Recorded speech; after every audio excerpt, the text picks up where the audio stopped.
আজকে তৈরি হচ্ছে শুটকির চাটনি। এবার শুটকির চাটনি করার জন্য আমি এখানে নিয়েছি, এটাকে শীতল শুটকি বলে।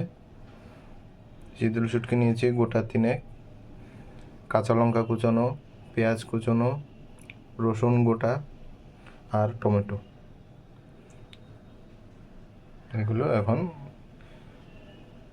ঢেলে দেবো একে একে। দেখুন কড়াই বসিয়ে দিয়েছি, কড়াই গরম হয়ে গেছে, তার মধ্যে দিয়ে দেব অল্প করে সর্ষের তেল।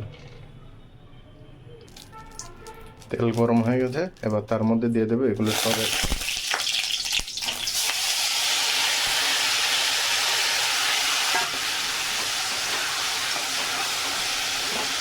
দিয়ে এটাকে ভালো করে নাড়িয়ে এবার তার মধ্যে দেব লবণ,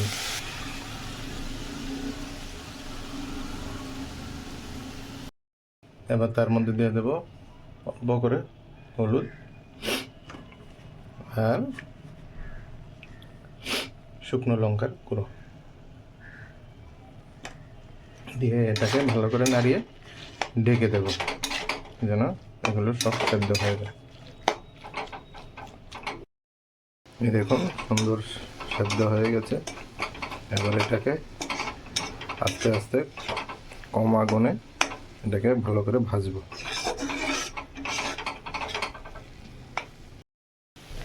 দেখুন আমাদের শুটকির চাটনি রেডি, টমেটো শুটকির চাটনি।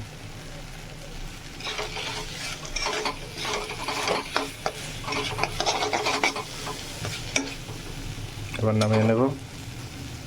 চলো টাটা, দেখা হচ্ছে আবার পরের ভিডিওতে।